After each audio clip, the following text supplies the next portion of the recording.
Hi, I'm Valerie Espinosa, and I represent you on the New Mexico Public Regulation Commission, and I'd like to welcome you back to another edition of our program. And today we have a very special guest, another very special guest, because they're all special, and his name is Carlos Medina, a.k.a. Gabriel de la Plaga. And it's such an honor to have you here with us today because I came to know him when my daughter sent me a little YouTube video or something. I thought it was the funniest thing I'd ever heard. Then she sent another one and another one. And it hit the heart of home. I grew up in northern New Mexico in Española, and I went to high school there, and I have a lot of good friends there, and we all can relate to you 1000%. So when I heard you on the radio one day, I heard you again, and you said, you know, I'm a new resident to Santa Fe, even though you didn't live very far from here. And was it in Riberia, or how do you pronounce it? Rivera. And anyhow, so I thought to myself, I've got to reach out, find this guy, put him on a TV program, but also welcome you to Santa Fe and tell you what an honor it is to see you and get to know you and watch you in action. I understand that you've been at this a good several years, but I'm just thrilled. And I was thrilled to see you at the John Cocteau Theater about a month ago, maybe 3 weeks ago, in action. So I'm going to turn it over to you because otherwise I'm just going to brag on you and I won't let you say anything about yourself. Well, thank you. But to start it off, you know, I just really, really seriously want to welcome you to Santa Fe and know that you're a part of state government, a part of us, a part of our heritage and what we're proud of. So as I look at all your gear and your last performance, you know, you had your sandals with your socks on. Well, you know, how many of us don't wear our sandals with socks sometimes, you know? That's the fashion statement of the year. So let's talk about you. You know, tell me about, you know, Carlos Medina and how you came about, Gabriel de la Plaga. What does Plaga mean? And tell us all about you.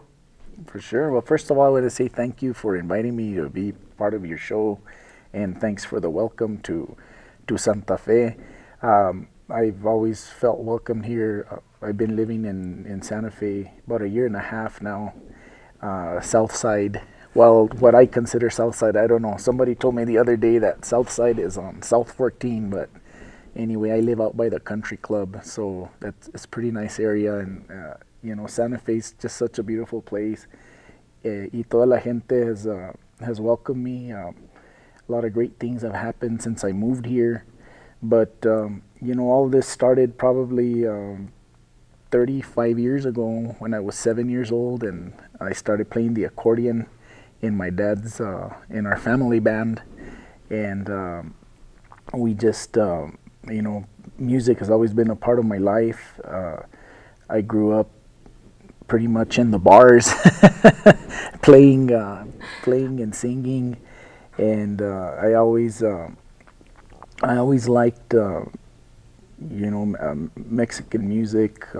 Some of my idols are Ramon Ayala, Vicente Fernandez, and so listening to that kind of music, I was able to learn you know, what we would consider proper Spanish, but along the way, you know, we're exposed to our version of Spanish here in New Mexico. Spanglish, and you know, that varies pretty much from town to town, sometimes from household to household. So I was exposed to that at a very early age, and it always fascinated me how different people spoke or talked depending on what area of the state they were from. And you know, we traveled a lot. My dad was a miner, so we were exposed to a lot of different areas, not just in New Mexico, but around the United States.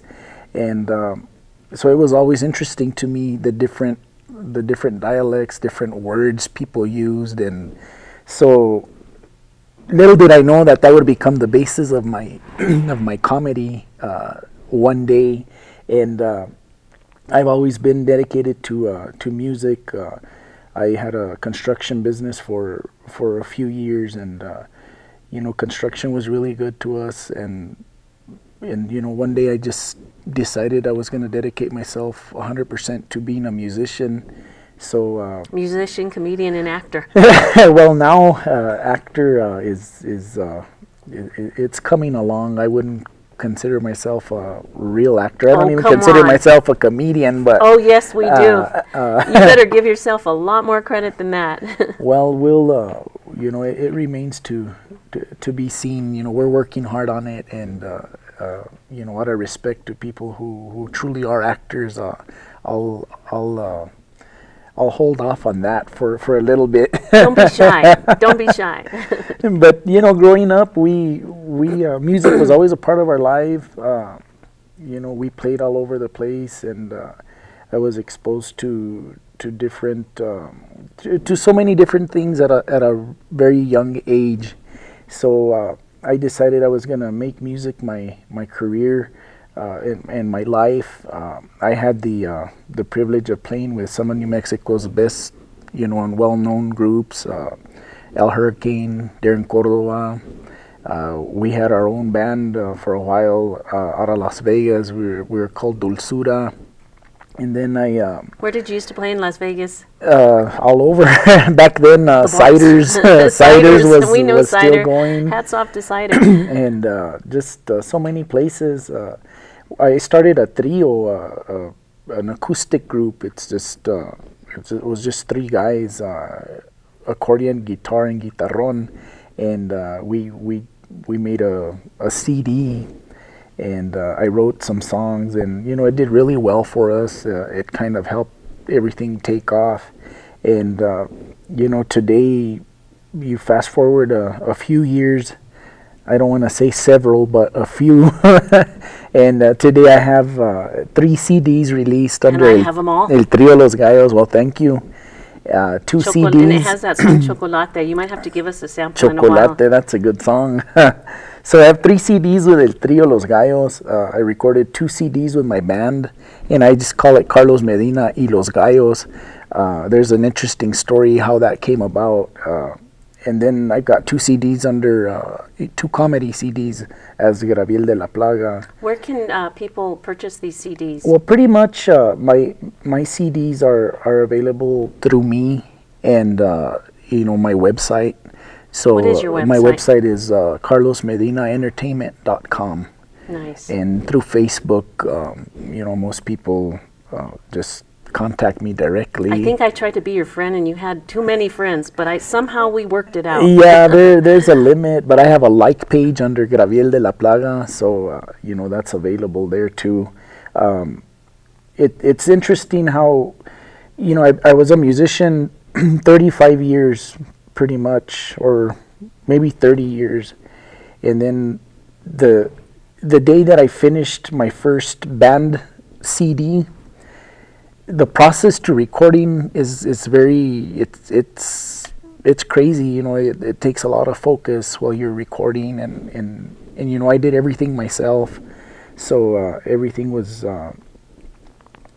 you know, it was all about getting that project done. And then one day it was done, so I really didn't have anything to do, and I've never been bored in my life. So the next day after my first recording project was done with my band, I was in the studio, and I just turned on the microphone, and I basically had a conversation with myself with the voices that exist in my head. We want to talk more about that. And that's how Gabriel de la Plaga was born. That was the very first upload to YouTube, and I entitled it "What Are You Doing?" And it was just a conversation between Gabriel and his primo Donamic. Let's talk about that, and then and also what La Plaga means. Well, La Plaga is that came after, you know. So I recorded this skit.